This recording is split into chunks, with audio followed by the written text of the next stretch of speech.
Good morning friends, कैसे हैं आप सब। Welcome back wifi study with Nandini. और आज हम डिस्कस करेंगे 2 जून के करंट अफेयर। और सबसे पहले प्लीज़ मेरे चैनल को लाइक करते रहिए, शेयर करते रहिए और सब्सक्राइब कर लीजिए अगर आप नए हैं तो। बेल आइकन ज़रूर प्रेस कर लीजिएगा जिससे कि नोटिफिकेशन आपको डेली की क्लासेस की मिल जाए। आप सबको अच्छे से पता है कि हम करंट अफेयर के साथ में जो हमारा स्ट्रेटेजिक जीके है उससे भी रिलेटेड क्वेश्चन को सॉल्व करते हैं यहाँ पर। उससे भी रिलेटेड अगर कोई स्टेट है, कोई देश है, कोई ऑर्गेनाइजेशन है तो उसके बारे में भी हम पढ़ते हैं। तो एक तरीके से ऑल ओवर जो जीके है यानी कि करंट अफेयर और स्ट्रेटेजिक जीके, ये दोनों आपका हमारे वीडियोस से तैयार हो सकता है। इसके अलावा कंटेंट को टेलीग्राम के लिंक पर शेयर कर दिया जाता है, तो वहाँ पर भी जाकर आप मटेरियल देख सकते हैं, पढ़ सकते हैं। तो आइए पॉजिटिविटी के साथ में स्टार्ट करते हैं आज की अपनी क्लास को। और सबसे पहले देखते हैं क्या है हमारे पास आज कि हमारे मॉर्निंग थॉट के लिए।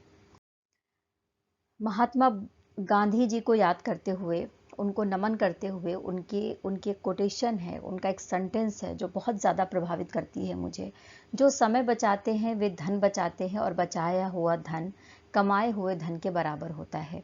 यानी आप समय को धन समझिए। अगर आप समय बर्बाद कर रहे हैं तो समय को बर्बाद करने की बजाय उसका उपयोग करना सीखिए, उसको इस्तेमाल करना सीखिए, उसमें अपनी एबिलिटी को इम्प्रूव करने के लिए काम करिए, अपने आप को आगे बढ़ाने के लिए काम करिए, लोगों की मदद के लिए काम करिए। क्योंकि जब आप समय बचाएंगे, अपने आप को निखारेंगे, तो निश्चित है कि जो आपकी एबिलिटी निखरेगी, जो आपके अंदर जो अच्छाइयाँ आएंगी, जो आपके अंदर डेवलपमेंट आएगा, वो आपके भविष्य को भी अच्छा बनाएगा और आपके आसपास के जो लोग हैं उनका भी जीवन संवारने में मदद करेगा। तो महात्मा गांधी जी को सत सत नमन करते हुए आज की हम अपनी क्लास को स्टार्ट करते हैं और देखते हैं फर्स्ट न्यूज़ हमारे पास क्या है।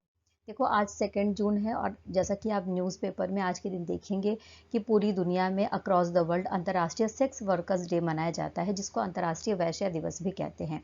स्पेशली उन लोगों के लिए जो इस फील्ड में काम करते हैं, उनके प्रति जो हिंसा हो रही है, उनके प्रति जो क्रूरता हो रही है और उनके भी कुछ अधिकार हैं, इस बात से उनको अवेयर कराने के लिए ये दिन मनाया जाता है पूरे दुनिया में इंटरनेशनल सेक्स वर्कर्स डे के रूप में।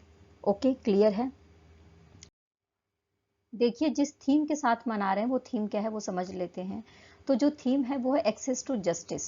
एक्सेस टू जस्टिस, इस थीम के साथ में अक्रॉस द वर्ल्ड ये डे सेलिब्रेट किया जा रहा है या ये डे ऑब्जर्व किया जा रहा है। ओके, अच्छा, इसकी हिस्ट्री को समझते हैं। तो देखो, 2 जून का जो दिन है वो क्यों सेलेक्ट किया गया है, इसके लिए अगर हम हिस्ट्री को खंगालें तो 1975 का जो 2 जून था, उस समय फ्रांस में एक जगह है जिसका नाम है लियोन। क्या नाम है? लियोन। वहाँ पर एक चर्च है जिसका नाम है सेंट नीजियर चर्च। यहाँ पर लगभग 100 से अधिक जो सेक्स वर्कर्स थी वो इकट्ठा हुई थी और उन्होंने अपने उनका जो शोषणकारी जो उनका जीवन स्थितियां हैं उसके प्रति उन्होंने विरोध किया था और उन्होंने चर्च पर कब्जा कर लिया था। तो इसलिए 2 जून को इनिशिएटिव लिया गया उनके उनके द्वारा। तो बस उस 2 जून के रूप में ही, उस 2 जून को सेलिब्रेट करने के लिए ही हर साल इनके अधिकारों के लिए अंतर्राष्ट्रीय सेक्स वर्कर्स डे सेलिब्रेट किया जाता है, पूरे वर्ल्ड में ऑब्जर्व किया जाता है पूरे वर्ल्ड में। ओके, आइए तेलंगाना के फॉर्मेशन डे के बारे में पढ़ते हैं। तेलंगाना का फॉर्मेशन डे हर साल 2 जून को मनाया जाता है और इस बार भी 2 जून को इसका फॉर्मेशन डे सेलिब्रेट किया जाएगा। जैसा कि हम सबको पता है कि आंध्र प्रदेश और तेलंगाना पहले एक स्टेट के रूप में थे और उसके बाद जो आंध्र प्रदेश का उत्तरी पश्चिमी एरिया है, यानी कि जो नॉर्थ और वेस्टर्न वाला जो एरिया है, वो अलग होकर तेलंगाना एक स्टेट बना था। किस नंबर का स्टेट बना था? तो 29 नंबर का स्टेट बना था भारत का। और इसके लिए अगर आप देखेंगे तो लगभग यहाँ के लोगों ने 57 साल तक आंदोलन चलाया था, लगभग 57 साल तक आंदोलन चलाया था, जिसके बाद 2 जून 2014 को आंध्र प्रदेश से अलग होकर तेलंगाना के स्टेट के रूप में सामने आया था। और अगर इसके डिस्ट्रिक्ट के बारे में बात करें तेलंगाना के, तो इसके 30 जिले आपको यहाँ पर देखने को मिलेंगे। और इसकी राजधानी क्या है? हम सबको अच्छे से पता है कि हैदराबाद है। क्या है? हैदराबाद इसकी राजधानी है। ओके,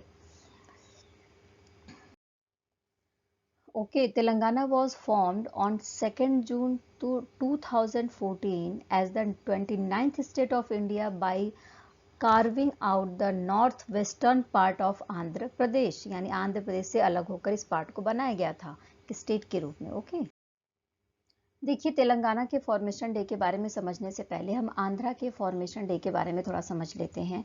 आंध्र प्रदेश के इतिहास को थोड़ा खंगालते हैं। सबसे पहले तो मैं आपको थोड़ा इतिहास समझाती हूँ और मैं आपको बताना ये चाहती हूँ कि जो आंध्र प्रदेश था वो पहले तमिलनाडु में था। कहाँ पर था? तमिलनाडु का ही एक पार्ट था। लेकिन जो आंदोलन चलाया गया था, जब आंदोलन चलाया गया तेलुगु भाषा जो लोग बोलते थे उनके द्वारा, ठीक है, और ये बोला गया कि भाषा के आधार पर राज्य का गठन होना चाहिए, ठीक है। और जब ये आंदोलन चला तो इसके तहत ही आंध्र राज्य अधिनियम 1953, कौन सा अधिनियम? आंध्र राज्य अधिनियम 1953 के तहत 1956 में आंध्र प्रदेश एक अलग राज्य के रूप में सामने आया था। राज्य पुनर्गठन अधिनियम 1956 के तहत हैदराबाद राज्य के जो तेलुगु भाषा क्षेत्र है उसको आंध्र राज्य के साथ मिलाया गया और उसके बाद जो है आंध्र प्रदेश एक राज्य के रूप में उभर कर सामने आया। क्लियर हो गया? यानी कि थोड़ा सा और इजी वे में समझते हैं, तमिलनाडु और आंध्र प्रदेश पहले एक थे, ठीक है, और जो तेलुगु भाषा के लोग थे वो विरोध कर रहे थे कि भाषा के आधार पर राज्य का गठन होना चाहिए। तो इसके लिए आंध्र राज्य अधिनियम 1953 के तहत ही क्या किया गया था?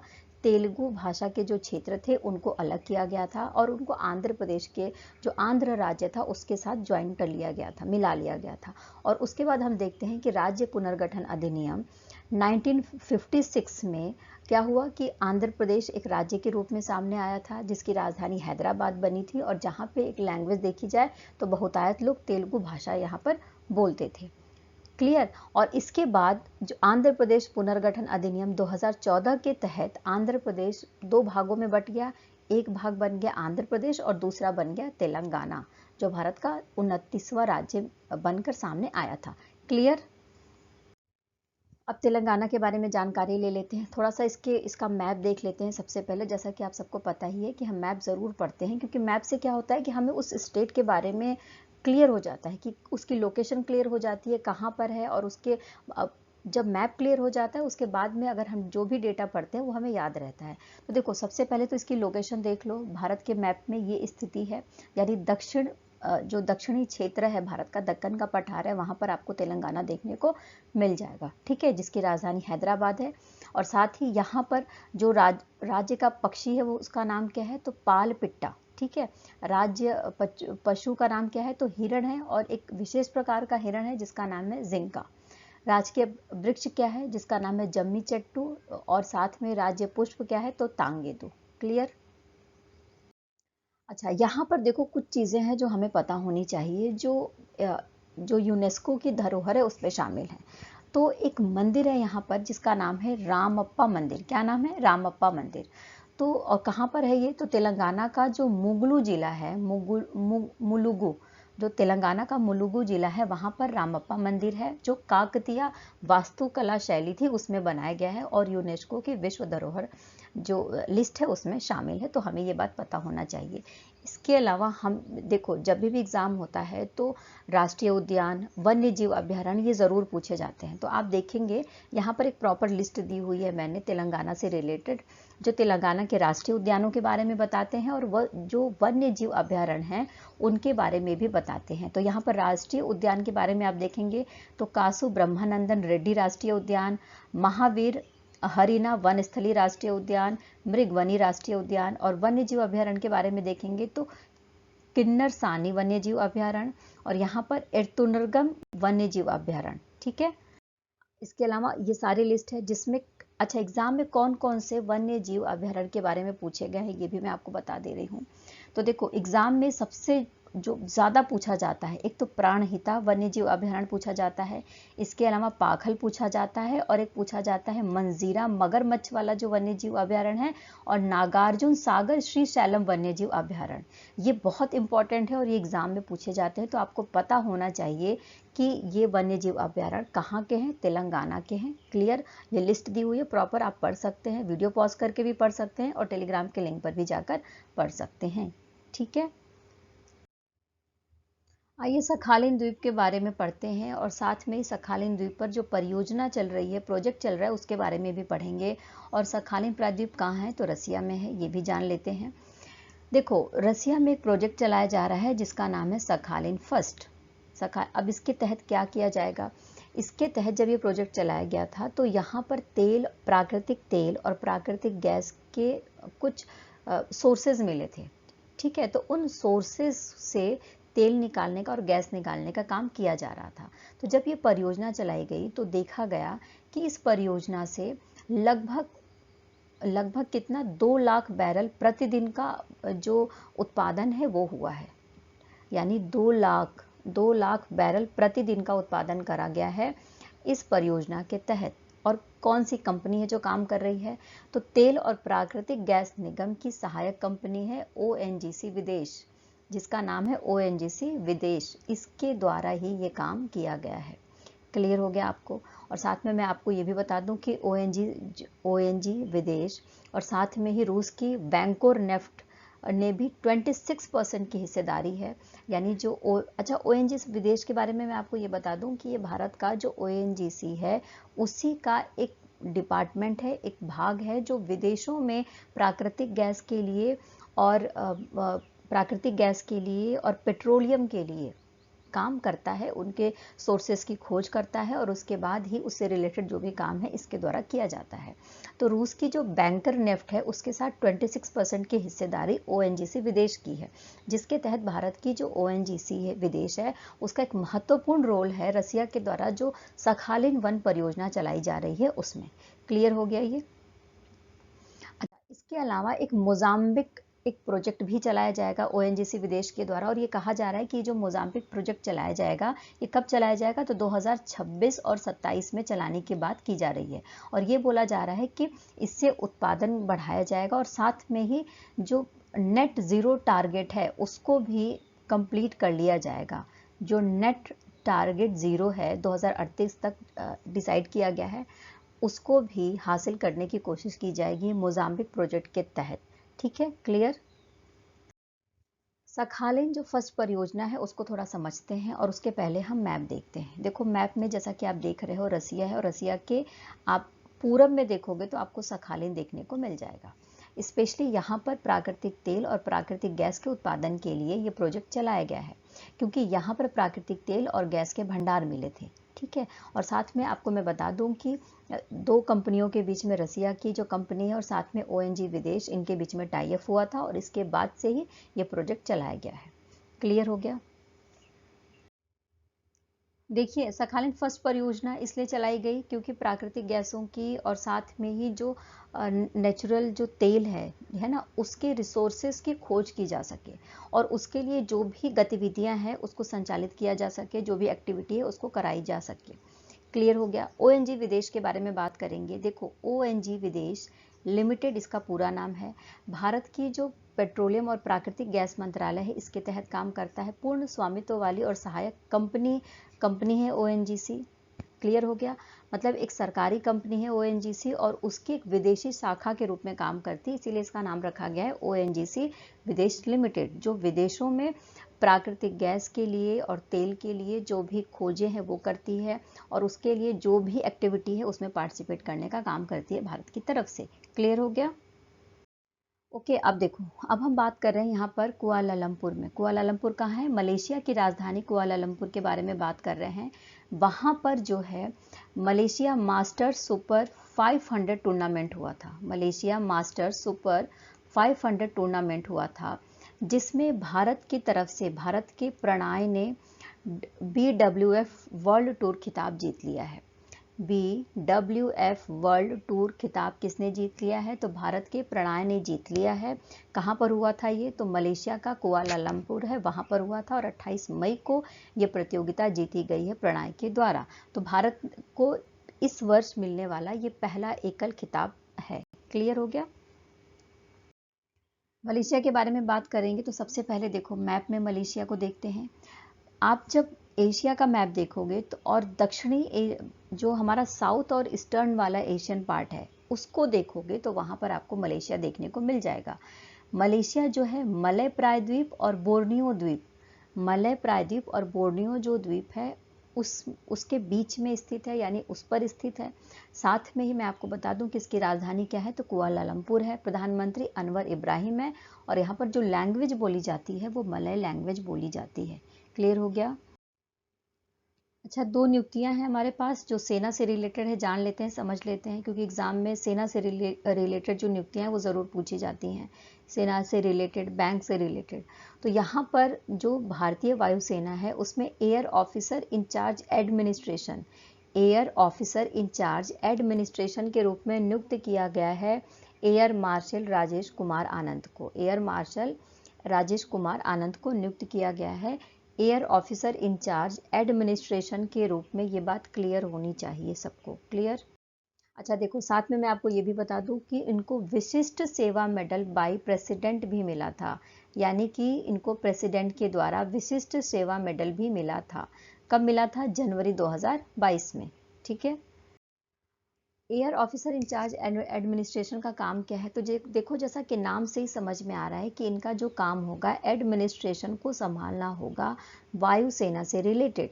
यानी ये यहाँ पर वायुसेना से रिलेटेड जो भी प्रशासनिक कार्यवाही होगी, जो प्रशासनिक रूप से प्रोग्राम चलाए जाएंगे, पॉलिसी होगी, इनिशिएटिव लिए जाएंगे, वो सारा इनके द्वारा काम किया जाएगा और इसकी जिम्मेदारी इनकी होगी। किसकी होगी? राजेश कुमार आनंद जी की होगी। क्लियर? अब हम बात कर रहे हैं, देखो, INAS, INAS पी उपाध्याय के बारे में बात कर रहे हैं, जिनको जिनको नौसेना आयुध महानिदेशक के रूप में नियुक्त किया गया है। किसके रूप में नियुक्त किया गया है? तो नौसेना आयुध महानिदेशक के रूप में नियुक्त किया गया है। नौसेना का मतलब होता है नेवी, यानी नेवी के जो आयुध जो महानिदेशक हैं उनके रूप में अब काम करेंगे पी उपाध्याय। और ये किसकी जगह लेंगे? तो ये जगह ले रहे हैं KSC अय्यर की। किसकी जगह ले रहे हैं? तो KSC अय्यर की जगह ले रहे हैं। ये बात सबको क्लियर होनी चाहिए। ठीक है। और P Upadhyay is an officer of the 1987 batch of Indian naval armament service, यानी जो आर्मामेंट सर्विस है उसमें ये 1987 के बैच के जो अधिकारी के रूप में काम कर चुके हैं पी उपाध्याय जी। ठीक है। आइए बात करते हैं नौसेना आयुध के बारे में। किससे कहते हैं नौसेना आयुध? क्या होता है देख लेते हैं। सबसे पहले तो देखो, जैसा कि नाम है आयुध, आयुध का मतलब क्या होता है? एक ऐसी प्रणाली, एक ऐसा सिस्टम जो हथियारों के लिए काम करे। ठीक है। तो नौसेना आयुध निदेशालय भारतीय नौसेना के लिए आयुध प्रणालियों के विकास के लिए, खरीद के लिए और रख रखाव के लिए जिम्मेदार होता है। यानी ये एक ऐसा निदेशालय है, एक ऐसा डिपार्टमेंट है जो हथियारों से रिलेटेड जो नौसेना में यूज़ होते हैं, ठीक है, जो कंपोनेंट यूज़ होते हैं, जो सामान यूज़ होते हैं, उसका उसका डेवलपमेंट करता है, उसकी खरीद करता है और उसके रख रखाव की जिम्मेदारी नौसेना आयुध का जो निदेशालय है उसका होता है। क्लियर हो गया? ठीक है। और साथ में मैं आपको बता दूं कि मेक इन इंडिया के तहत भारतीय गवर्नमेंट है, उसका जो डिफेंस मिनिस्ट्री है, अभी हमने कल की ही न्यूज़ में पढ़ा था कि लगभग हम देख रहे हैं कि भारत का 85% निर्यात बढ़ गया है इस सेशन में। यानी जो ये फाइनेंशियल ईयर गया है इसमें ये बताया गया है कि लगभग 85% का जो निर्यात है रक्षा उत्पादों का वो भारत की तरफ से बढ़ा है मेक इन इंडिया के तहत। क्लियर? देखो, हम जो बात कर रहे हैं वो महाराष्ट्र के बारे में बात कर रहे हैं और महाराष्ट्र के मुख्यमंत्री कौन है? तो एकनाथ शिंदे, हम सबको पता है। कल भी हमारे पास न्यूज़ थी महाराष्ट्र के बारे में जिसमें बांद्रा वर्सोवा जो ब्रिज है उसका नाम बदलकर वीर सावरकर सेतु रखने की बात कही गई थी एकनाथ शिंदे जी के द्वारा। तो यहाँ पर हम देख रहे हैं कि अहिल्याबाई होलकर की जयंती मनाई गई है। किस नंबर की जयंती मनाई गई है? तो 297। किस नंबर की मनाई गई है? 297 नंबर की जयंती मनाई गई है, यानी बर्थ एनिवर्सरी मनाई गई है। कहाँ पर? अहमदनगर जिले में मनाई गई है, महाराष्ट्र के। तो इसी अवसर पर उन्होंने बोला कि जो अहमदनगर जिला है उसका नाम अहिल्या भाई होलकर के नाम पर रखा जाएगा। क्लियर? यही न्यूज़ है आज की। ठीक है। अच्छा, अगर हम अहिल्याबाई होलकर के बारे में बात करें तो थोड़ा सा इनका हिस्ट्री अगर हम समझेंगे तो इनका जन्म कब हुआ था? तो 1725 में हुआ था और इंदौर राज्य की एक बहुत ही प्रसिद्ध शासिका के रूप में हम इनको जानते हैं। ठीक है। जो अपनी करुणा के लिए, अपनी इंटेलिजेंसी के रूप में बहुत ज़्यादा उस समय फेमस थी और अपने जो सामाजिक कार्य हैं उनके द्वारा जो सामाजिक कार्य किए गए थे उसके लिए भी बहुत ज़्यादा फेमस हुई थी उस टाइम पर। क्लियर हो गया? आइए उड़ीसा के बारे में पढ़ते हैं। आप जैसा कि देख सकते हैं पिक्चर में कौन है? नवीन पटनायक जी हैं जो उड़ीसा के मुख्यमंत्री हैं। ये बात क्लियर होनी चाहिए सबको। साथ में मैं आपको बता दूं कि उड़ीसा में एक योजना चलाई जा रही है जिसका नाम है मोघरा। ठीक है, मोघरा योजना चलाई जा रही है उड़ीसा की जो गवर्नमेंट है उसके द्वारा। इसका मोटिव क्या है, ये योजना कैसे, देख लेते हैं। सबसे पहले तो मैं आपको ये बता दूं कि इसमें बैंकों के माध्यम से अकाउंट खुलवाकर बैंकों के माध्यम से ऋण प्रदान किया जाएगा, क्रेडिट कराया जाएगा, जो भी कस्टमर होगा, जो भी ज़रूरतमंद होगा उस तक। अब ये कौन से लोग हैं जिनको ऋण दिया जाएगा, तो उड़ीसा में जो लोग सोशली और इकोनॉमिकली वीक हैं उन लोगों के लिए ये योजना लेकर आई गई है। और उन्हीं लोगों का रजिस्ट्रेशन कराया जाएगा, उन्हीं लोगों के एप्लीकेशन लिए जाएंगे जिनको पहले किसी भी तरीके की सरकारी जो सुविधा है या इस तरीके का कोई भी ऋण नहीं दिया गया है। ठीक है, और इसके लिए जो एप्लीकेशन लिए जाएंगे वो 15 जून से स्टार्ट कर दिए जाएंगे। और गवर्नमेंट की तरफ से रजिस्ट्रेशन शुल्क में, यानी जो रजिस्ट्रेशन फ़ीस होती है और स्टाम्प फीस होती है, उसमें माफ़ी भी दी जाएगी, यानी उसको माफ़ कर दिया जाएगा गवर्नमेंट की तरफ से, ऐसी बात कही गई है। क्लियर हो गया। कितने रुपए दिए जाएंगे, तो लगभग 3 लाख रुपए का ऋण मुहैया कराया जाएगा उड़ीसा गवर्नमेंट की तरफ से। जो योजना चलाई जा रही है मोघरा, जिसको हम बोलेंगे मेरा घर। ठीक है।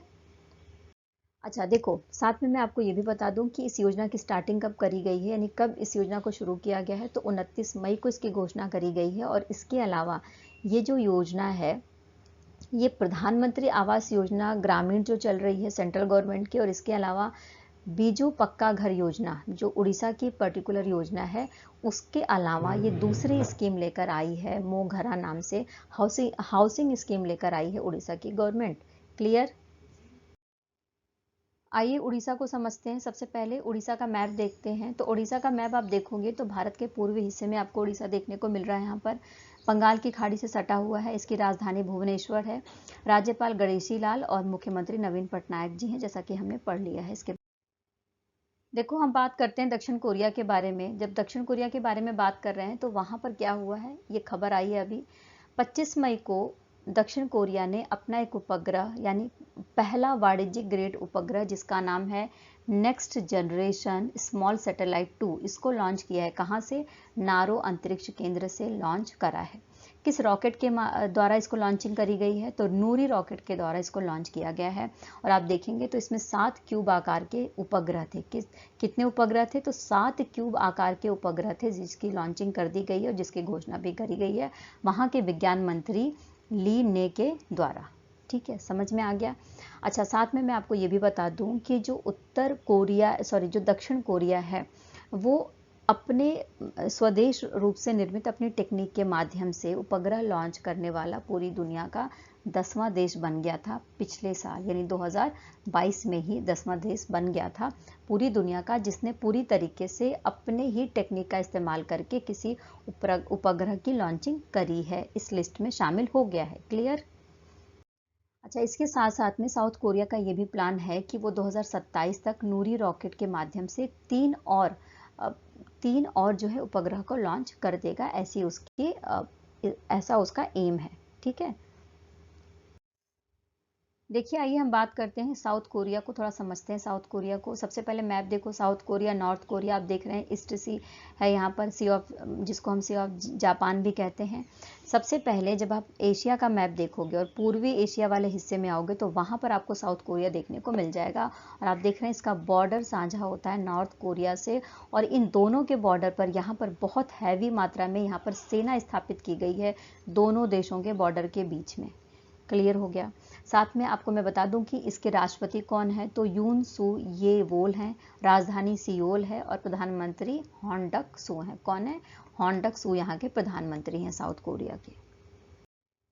अब हम बात करते हैं भारत और वियतनाम के बारे में। भारत और वियतनाम के जो समुद्री सुरक्षा है उसको बढ़ाने के लिए एक वार्ता करी गई है, थर्ड डायलॉग करा गया है।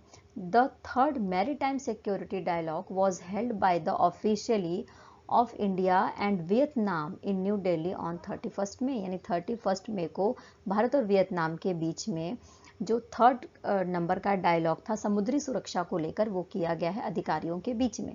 और जो पहला डायलॉग था वो कब किया गया था, तो फर्स्ट डायलॉग किया गया था मार्च 2019 में हनोई में। कहाँ पर, वियतनाम के हनोई में डायलॉग किया गया था, जो फर्स्ट नंबर का था। और दूसरा वर्चुअली किया गया था, और थर्ड दिल्ली में किया गया है। क्लियर।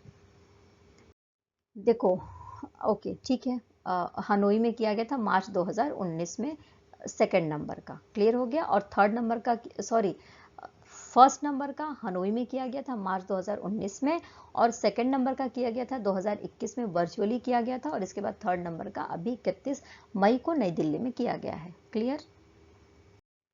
अब भारत वियतनाम संबंधों को थोड़ा समझते हैं क्या है। देखो, विदेशी संबंध है तो इसको समझना थोड़ा ज़रूरी होता है, क्योंकि इससे रिलेटेड जब क्वेश्चन आता है तो हम कंफ्यूज हो जाते हैं। सबसे पहले मैं आपको बता दूं, भारत की एक पॉलिसी है, उस पॉलिसी के बारे में। भारत की पॉलिसी है ईस्ट पॉलिसी और इंडो पैसिफिक विजन। दो पॉलिसी भारत लेकर साथ में लेकर भारत चल रहा है। एक है ईस्ट पॉलिसी और दूसरे का नाम है इंडो पैसिफिक विजन। इन दोनों विजन के तहत इसका काम क्या है कि जो दक्षिण पूर्वी हिस्से के जो देश हैं, स्पेशली जो पूर्वी हिस्से के जो देश हैं, उनके साथ में समुद्री सुरक्षा को बढ़ाया जाए, व्यापार को बढ़ाया जाए। क्योंकि चीन की वजह से जो चीन क्या कर रहा है, चीन सागर है उसमें जो द्वीपीय देश हैं उसके हिस्से पर कब्जा करने का काम कर रहा है। और साथ में हमने ये भी देखा था कि उसने दक्षिण चीन सागर में एक कृत्रिम द्वीप बना लिया था और सैन्य प्रतिष्ठान भी अपना बना लिया था, यानी एक सैन्य छावनी के रूप में, एक प्रतिष्ठान के रूप में भी उसने कृत्रिम द्वीप भी बनाया था, और उसी पर द्वीप पर ही एक सैन्य प्रतिष्ठान बना लिया था। और कहता है कि ताइवान, फिलीपींस, ब्रुनेई, मलेशिया और वियतनाम जैसे जो दक्षिणी पूर्वी जो देश हैं उस पर चीन का कब्जा होना चाहिए, क्योंकि उसके कुछ हिस्से चाइना के हैं। ऐसे डिमांड रखता है चाइना, है ना। तो उसकी दखलंदाजी को कम करने के लिए भारत लगातार इन दो पॉलिसी के माध्यम से, ईस्ट पॉलिसी और इंडो पैसिफिक विजन, इन दो जो पॉलिसीज हैं इसके तहत काम कर रहा है इन देशों के साथ मिलकर। क्लियर हो गया। और इसी के तहत 2016 में जब प्रधानमंत्री नरेंद्र मोदी वियतनाम की यात्रा पर गए थे तो उन्होंने व्यापक रणनीतिक साझेदारी के रूप में दोनों देशों को आगे बढ़ाने के लिए, दोनों देशों को सहयोग को आगे बढ़ाने के लिए बात करी थी। और इसके अलावा अभी 8 जून 2022 को जब रक्षा मंत्री, यानी पिछले साल की बात है, लगभग 1 साल हो गया, 8 जून 2022 को जब रक्षा मंत्री हमारे कौन है, तो राजनाथ सिंह जी हैं। तो जब वो वियतनाम की यात्रा पर गए तो वहाँ उन्होंने संयुक्त विजन स्टेटमेंट पर हस्ताक्षर किया था। और साथ में ही रक्षा मंत्री की यात्रा के दौरान भारत ने वियतनाम को $500 मिलियन का रक्षा ऋण भी दिया था। यानी आप देख रहे हैं $500 मिलियन का जो रक्षा ऋण है वो भी प्रदान किया गया था भारत के द्वारा वियतनाम को। तो आप देख सकते हैं कि किस तरीके से रक्षा क्षेत्र पर, समुद्री सुरक्षा को लेकर भारत इन देशों के साथ में आपस में मिला हुआ है, और भारत वियतनाम संबंध कितने ज़्यादा इंपॉर्टेंट हो जाते हैं। ठीक है। अच्छा देखो, वियतनाम को देखोगे आप तो वियतनाम का सबसे पहले आप मैप देख लीजिए। मैप आप जब देखोगे वियतनाम का तो आपको दिख जाएगा कि जो पूर्वी हिस्सा है, एशिया जो कॉन्टिनेंट है उसका जो ईस्टर्न पार्ट है वहाँ पर आपको वियतनाम देखने को मिल जाएगा। ठीक है। और साथ में ही ये आसियान का सदस्य देश भी है। आसियान का फुल फॉर्म क्या है, तो association of south east Asian nation, association of south east Asian nation ASEAN को बोला जाता है। इसका सदस्य देश भी है, दक्षिण पूर्वी एशियाई देश है। प्रधानमंत्री फाम मिन चिन है, राजधानी हनोई है, और राष्ट्रपति वो वान थुओंग है। और यहाँ पर मुद्रा क्या है, तो डोंग यहाँ की मुद्रा है। क्लियर हो गया। देखो, शशि थरूर के बारे में हम सबको अच्छे से पता है, कौन है, लेखक है, राजनीतिज्ञ हैं और कांग्रेस पार्टी से बिलोंग करते हैं, ये सब अच्छे से हम सबको पता है। तो शशि थरूर के द्वारा एक बुक का विमोचन किया जिसका नाम है रिंग साइड। क्या नाम है, रिंग साइड। अब ये बुक लिखी किसके द्वारा गई है, तो ये बुक लिखी गई है लोकमत मीडिया समूह संपादकीय बोर्ड के अध्यक्ष और पूर्व सांसद डॉक्टर विजय दर्दा के द्वारा। यानी ये डॉक्टर विजय दर्दा की बुक है जो पूर्व सांसद भी रहे हैं और साथ में ही लोकमत मीडिया समूह जो संपादकीय बोर्ड है उसके अध्यक्ष भी हैं। ठीक है। और साथ में मैं आपको ये भी बता दूं कि इसमें जो डॉक्टर विजय दर्दा हैं, इन्होंने 2011 से लेकर 2016 के बीच में जो भी राष्ट्रीय और अंतर्राष्ट्रीय साप्ताहिक लेख लिखे हैं उन सब का संकलन इसमें आपको देखने को मिल जाएगा। इसमें उनके स्टेट्स थॉट्स और इसके बाद इंटरनेशनल लेवल पर जो इनके जो विचारधाराएं हैं, संस्कृति, सामाजिक, बौद्धिक यात्राओं को लेकर, इन सभी विषयों के बारे में इसमें आपको देखने को मिल जाएगा। यानी जिस भी विषय पर इन्होंने लेख लिखे हैं, एक तरीके से 2011 से लेकर 2016 के बीच में जो भी संपादकीय लेख लिखे गए हैं, साप्ताहिक लेख जो लिखे गए हैं, उसका संकलन है ये। ठीक है। और इस बुक का नाम क्या है, तो रिंग साइड नाम की बुक है ये। क्लियर हो गया। ठीक है। जैसा कि हमने बात कर लिया, रिंग साइड नाम की बुक है जिसका विमोचन किसके द्वारा किया गया, तो शशि थरूर जी के द्वारा करा गया है। शशि थरूर जी की पुस्तकें बहुत इंपॉर्टेंट होती है। देखो क्यों, क्योंकि इनकी बुक एग्जाम में ज़रूर पूछी जाती है। तो इसकी लिस्ट दी हुई है रिसेंटली में, यानी 2020 में जो इनकी बुक लिखी गई है उसका नाम क्या है, तो थारूरो सॉरस 2020 में लिखी गई है। इसके अलावा ये पूरी लिस्ट लिखी हुई है यहाँ पर। द ग्रेट इंडियन नॉवेल, ये बहुत ज़्यादा फेमस हुई थी बुक, 1989 में लिखी गई थी और ये बहुत ज़्यादा फेमस बुक है इनकी। ठीक है, बाकी बुक की लिस्ट है जो आप देख सकते हैं। Show business, India from midnight to the millennium, bookless in Baghdad, the Hindu way, introduction to Hinduism, ये सारी इनकी शशि थरूर की बुक है जिसको आप वीडियो पॉज करके भी पढ़ सकते हैं और ऐसे भी टेलीग्राम के लिंक पर भी जाकर पढ़ सकते हैं। क्लियर हो गया? इस सेशन में इतना ही दोस्तों। आई होप कि आपने सेशन अच्छे से एंजॉय करा होगा, आपको नॉलेज मिली होगी। तो प्लीज़ मेरे साथ बने रहिए, चैनल को लाइक करते रहिए, शेयर करते रहिए। और जैसा कि आप सबको अच्छे से पता है कि हम डेली करंट अफेयर के साथ साथ में जो स्ट्रेटेजिक जीके है वो भी लेकर आते हैं, स्टेट से रिलेटेड, वर्ल्ड से रिलेटेड, या किसी भी ऑर्गेनाइजेशन से रिलेटेड, या फिर किसी व्यक्ति से रिलेटेड। तो आपको यहाँ पर सिर्फ करंट अफेयर की ही नॉलेज नहीं मिलती है, स्ट्रेटेजिक जीके भी आपको यहाँ पर मिलता है। तो आप पढ़ सकते हैं, स्ट्रेटेजिक जीके भी पढ़ सकते हैं और साथ में अपने नोट्स भी क्लियर कर सकते हैं, बना सकते हैं। आपका बहुत तहे दिल से शुक्रिया, मैं बहुत आभार व्यक्त करती हूँ कि आप मेरे साथ बने रहते हैं, चैनल पर बने हुए हैं। और साथ में कुछ दिन में ही शायद 4000 घंटे मेरे चैनल के पूरे हो जाएंगे जो आपकी वजह से ही हुए हैं। तो आप प्लीज़ मेरे साथ बने रहिए, मेरा हौसला अफजाई करते रहिए, लाइक करते रहिए, शेयर करते रहिए। और अगर नए हैं तो सब्सक्राइब कर लीजिए। खूब पॉजिटिव रहिए, खूब मेहनत करिए और जीवन में आगे बढ़ते रहिए। तब तक के लिए टेक केयर, बाय बाय। कल मिलेंगे फिर से। ओके।